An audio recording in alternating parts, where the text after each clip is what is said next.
Bonjour les amis. Aujourd'hui, j'avais envie de parler de sexualité et c'est vrai, me concernant, on peut dire que vraiment ça a vraiment été très très très très laborieux. Les débuts, le milieu, il a fallu attendre, je pense, 37, 38 ans vraiment pour que je commence à m'épanouir et encore avec des trous. C'est-à-dire, à un moment donné, je m'épanouis, ça va 6 mois, un an, et tout d'un coup, pouf, abstinence totale. Je retombe sur des travers. Alors bien sûr, on est dans un temps où il y a un peu de tout. Alors soit on se pose jamais de questions et on accepte même si les choses vont pas. On accepte aussi qu'il y ait des frustrations. Soit je vois aussi un nouveau mouvement, c'est-à-dire on devient des techniciens. Donc ça devient bientôt difficile.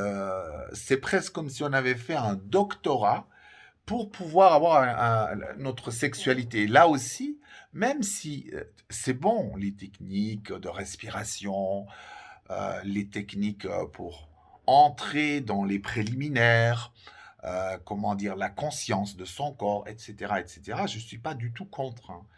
Mais certaines personnes, ça devient comme une valeur parce qu'on dit, voilà, ça c'est la sexualité sacrée.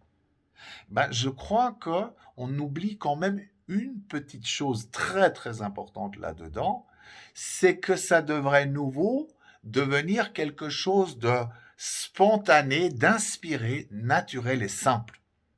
Dès que ça devient compliqué, on est nouveau dans le royaume de l'ego. D'accord? Et surtout, même si ça contredit la vidéo que j'ai dit par rapport à la routine, oui, dans la sexualité, il faut se laisser inspirer par, comment dire, la nouveauté. Mais pour ça, il faut sortir des peurs. Alors, qu'est-ce qui fait on est bien dans sa sexualité ou pas? D'accord? Et là, il y a quand même une règle de base. Si vous avez déjà conscience de votre corps et de toutes vos facettes, eh ben vous allez voir qu'il y a une facette à l'intérieur de vous qu'on nomme amant. Eh ben c'est celle-là qui devrait être positionnée dans votre corps, clairement, et inspirée par son âme quand vous êtes dans la sexualité. Et là, vous êtes bien au-delà de toutes les techniques, puisqu'à ce moment-là, vous allez apprendre à vous laisser aller comme dans un voyage. Mais c'est vrai, si vous avez plein de tabous, plein de peurs, plein de jugements, tout ça va freiner ce côté spontané. Donc, il va bien falloir travailler certaines choses. Ou alors, sans vous en rendre compte, moi je voyais par exemple très tôt, j'ai vu la problématique. C'est comme si mon enfant était terrorisé parce qu'à un moment donné, il pressent ces choses-là à l'intérieur. Mais comme, voilà, mes parents m'ont pas spécialement enseigné de choses là-dessus, et à l'école encore moins.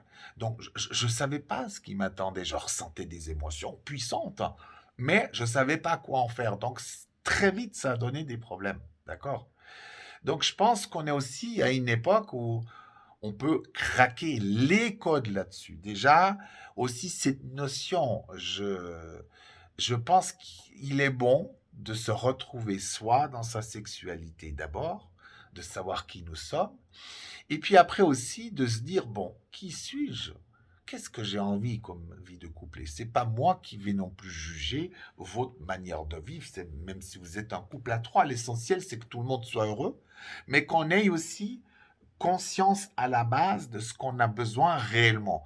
Qu'est-ce qui nous pousse? Parce que là où il y a, moi, je vois beaucoup de problèmes, où on ne se pose pas des questions, je suis en colère de mes journées au bureau, et pour me défouler, bah, je fais l'amour. Mais il ne faut pas oublier, quand vous faites ça, vous êtes totalement déséquilibré, et vous allez juste dispenser vos émotions de colère sur votre compagne.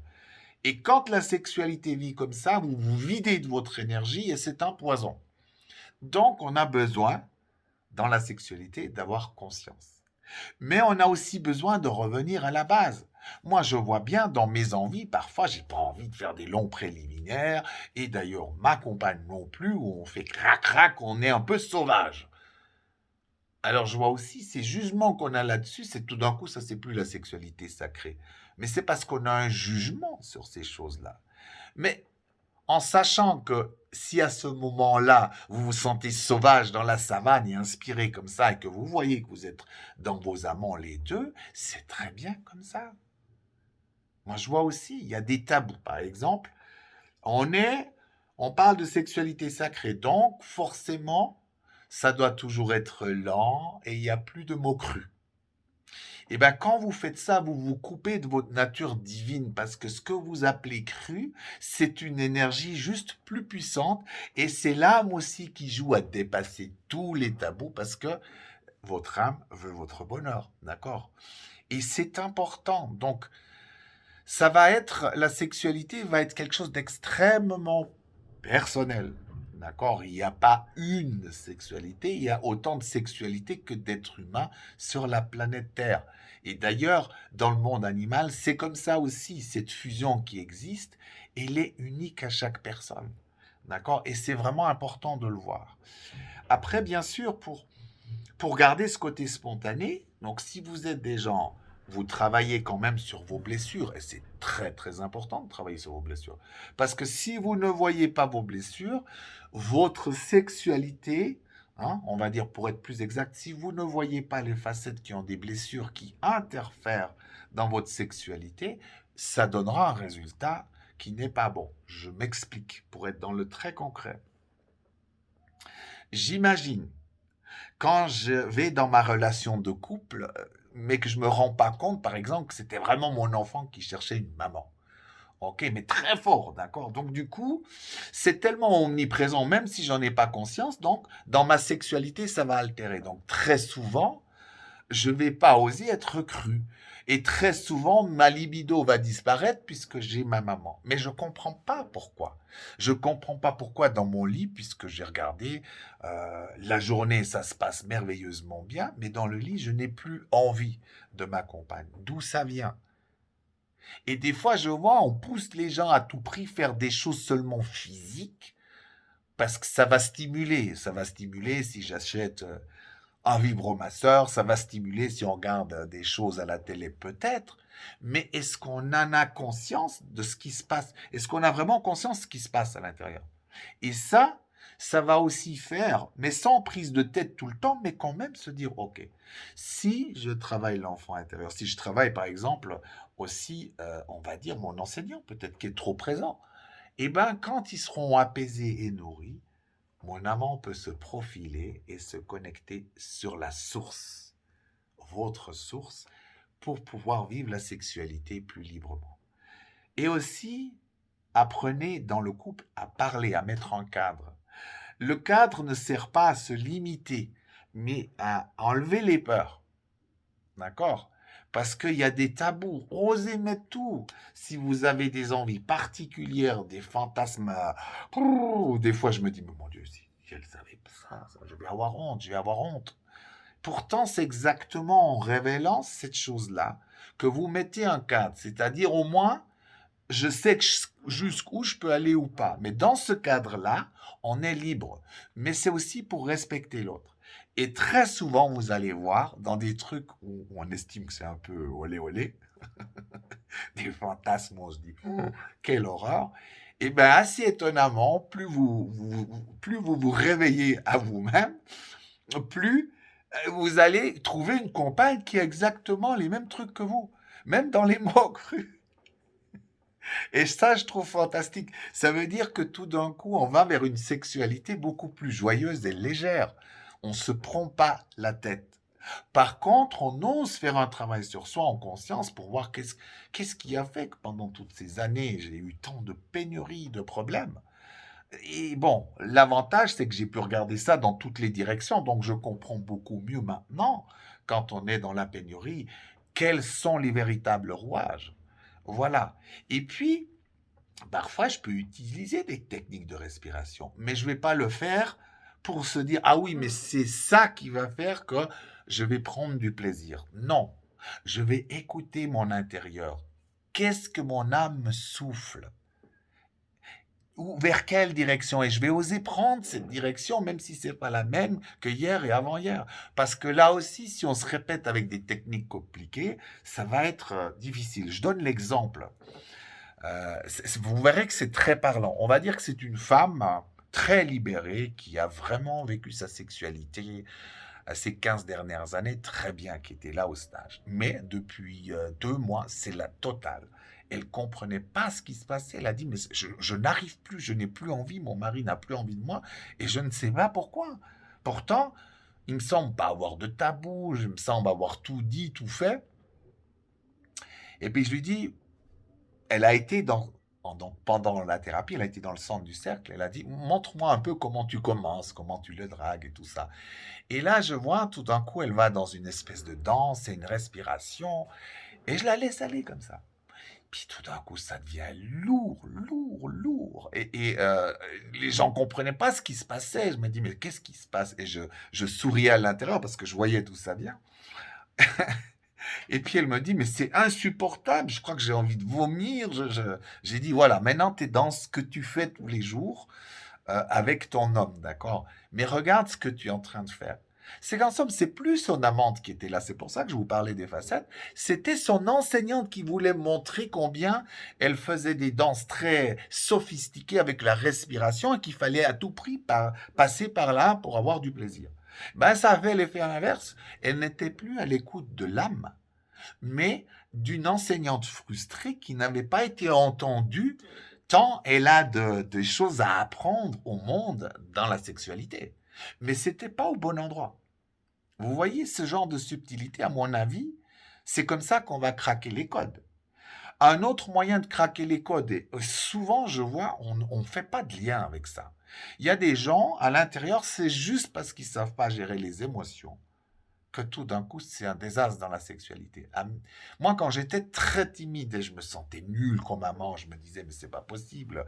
Donc, vous vous imaginez, pour un homme, qu'est-ce que ça veut dire timidité? Ça veut dire des peurs. Donc, la peur monte, alors votre érection, excusez-moi, elle part en couille. C'est terrible, mais qu'est-ce que je fais avec ça? Ça me mettait dans des états où j'avais envie de mourir et je me sentais con, je me sentais bête.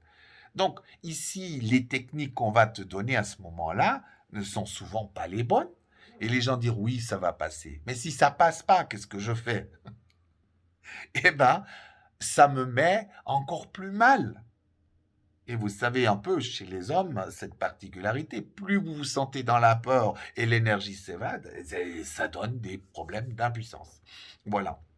Donc, à un moment donné, alors je me dis, bon, craquer le code dans la sexualité, c'est aussi faire quelque chose, moi je vois, d'émotionnel, même si les deux partenaires, par exemple, ont plein d'émotions de peur. On en parle un peu, mais c'est pas suffisant. Des fois, on devrait faire souvent des jeux avant. Oh mon Dieu, j'ai peur. Oh, si je fais comme ça, j'exprime mon émotion et mon émotion a le temps de sortir et on a le temps de s'alléger. Vous voyez? Ou alors de dire, ok, j'ai plein de colère, c'est vraiment pas le moment de faire l'amour avec ma compagne. C'est vraiment pas le moment de faire l'amour avec mon amoureuse, mon amoureux. C'est pas possible. Je prends un peu de temps et je tape sur un coussin, je gueule dans la voiture, mais je vais pas comme ça, parce que sinon, il y a une superposition de facettes à l'intérieur, et c'est très important de l'avoir, qui dit, tiens, c'est mon côté, on va dire, homme, femme d'affaires, qui est là, d'accord, qui existe comme facette, qui va s'occuper de votre bien-être matériel. Hein, on peut appeler ça aussi garant du monde matériel. Et bien, cette facette, s'il est en colère, eh ben, il faut que je prenne un peu de temps avant de passer dans la sexualité. Sinon, ça va être pas bon. Après, bien sûr, il faut vraiment oser casser, montrer qui vous êtes. Plus vous allez montrer qui vous êtes sous toutes les coutures avec vos difficultés, vos fantasmes, même les trucs incroyables. Vous savez, à l'intérieur de nous, si on était honnête, qu'on osait parler de tout, des fois on a des fantasmes d'orgie, on est à la fois bisexuel, enfin bref, j'en passe et des meilleurs. Tout ça existe à l'intérieur de nous et on en a peur.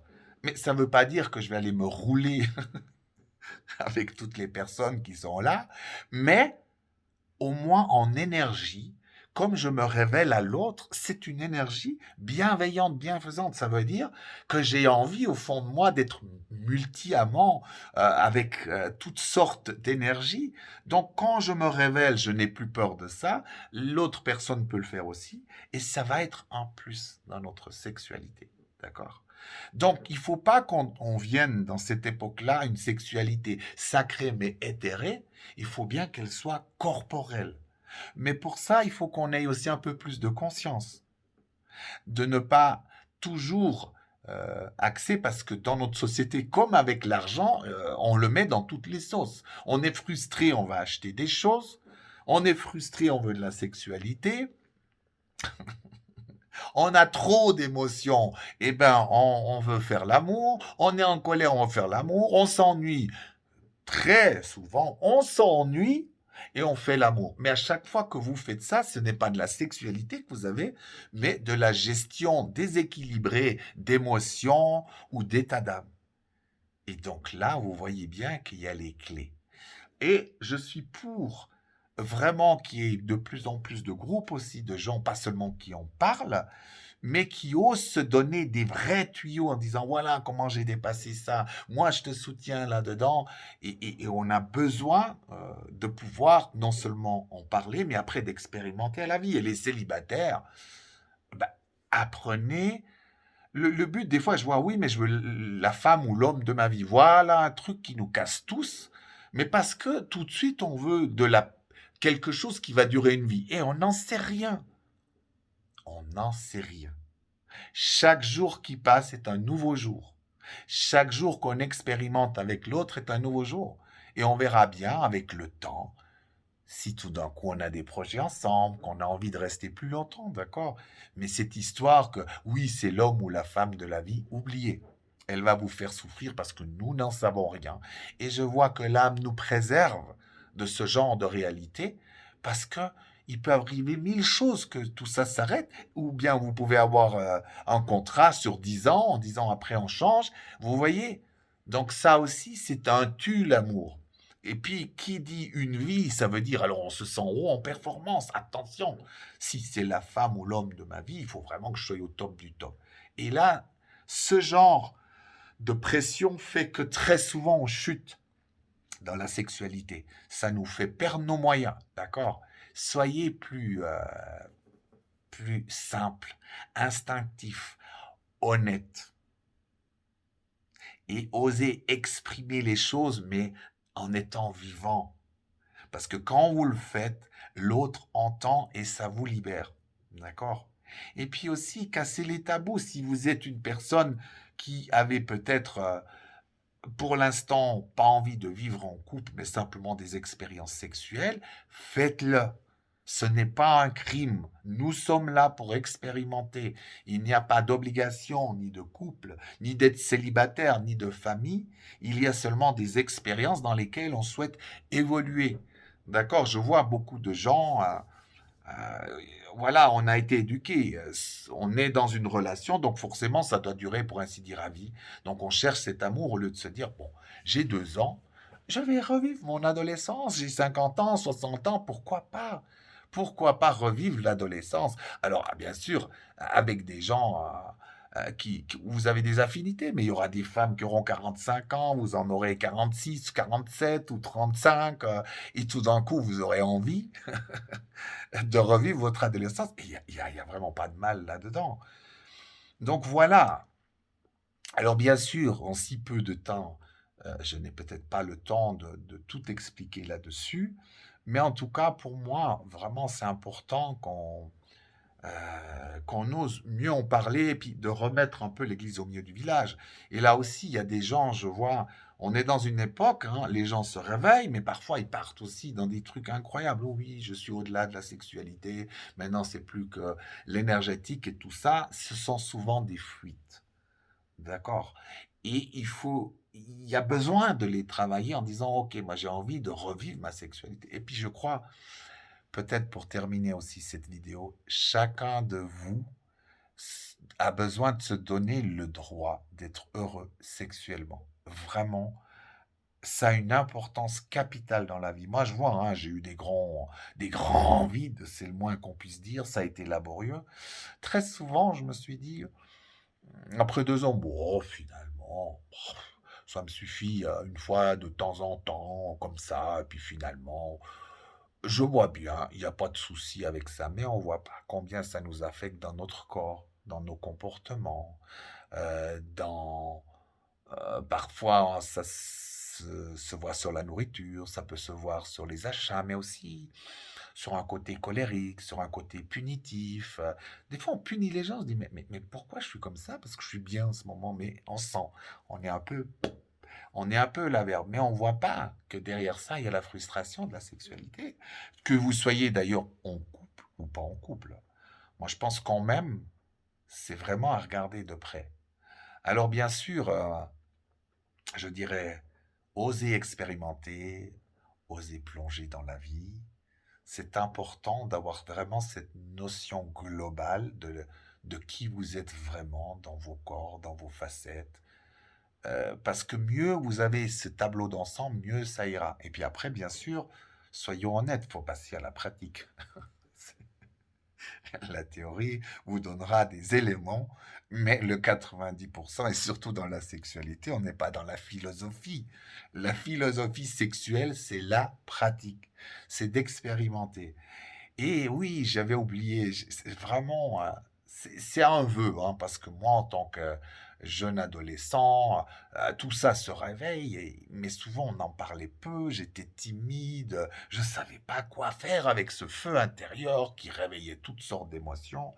J'espère vraiment que dans le futur proche de notre humanité, on va instruire beaucoup mieux. Voilà, moi, je rêve vraiment d'un monde où on peut discuter beaucoup mieux de ces choses-là à l'école, mais pas juste comme un cours, mais comme quelque chose d'un peu plus aidant. J'imagine, hein, je sais que ça va choquer, mais j'imagine, j'ai 17, 18 ans, de toute façon, tout est réveillé. J'aurais aimé que des fois, dans un cercle, on me dit, tiens, ben, tu vois, moi, j'avais envie de toi, mais je ne sais pas comment faire pour t'approcher. Voilà, qu'on aide un peu les gens à y arriver. J'ai dit, je suis trop timide, j'ai peur. Ah ben, moi aussi. Voilà. Et pas juste de la théorie, d'accord, mais dans le respect de tout le monde. D'accord? Dans le respect des âges, dans le respect vraiment, dans une éthique totale. Mais quand même, ça m'aurait aidé. Tu vois, parce que des fois, j'aurais dit, bah, tu vois, celle-ci dans la classe, elle me plaît beaucoup. Mais je sais pas, tu vois, je sais pas si je suis vraiment amoureux. Des fois, j'avais des envies sexuelles et on dit déjà, oui, mais il faut être amoureux, c'est peut-être la femme de ta vie. Tu as 18 ans, tu te dis, mais c'est pas possible, tu vois. Eh ben, je pense que vraiment, on devrait plus aider les adolescents, les jeunes adultes, à vraiment à donner la main, à dire voilà, mais vas-y, ose lui demander. Je ne sais pas encore comment exactement, parce que, comme je dis, il faut vraiment que ce soit dans le respect. Donc, c'est absolument indispensable. C'est comme le professeur doit vraiment avoir une éthique irréprochable. On est bien d'accord, hein. Voilà. Ben, en tout cas, pour les gens qui m'écoutent et vraiment oser prendre un peu de temps, hein. C'était ma vidéo d'avant sur le temps, mais prenez ce temps pour se dire, tiens, j'ai envie de revivre ma sexualité. J'ai envie de m'épanouir. Qu'importe, même si vous avez 70 ans, il n'est jamais trop tard. J'ai envie d'y arriver. Alors bien sûr, il y a mille et une manières, peut-être de mettre nouveau le pied à l'étrier, mais vraiment donnez-vous ce temps parce que ça fait du bien. Et c'est pas juste un acte, c'est une manière profonde de communiquer avec vous-même et l'univers et bien sûr votre partenaire. C'est évident. Et c'est beau, c'est bon, c'est joyeux et c'est aussi l'exploration de la conscience dans la matière. C'est tout aussi important que les autres choses. Voilà, merci, au revoir, je vous souhaite une magnifique journée.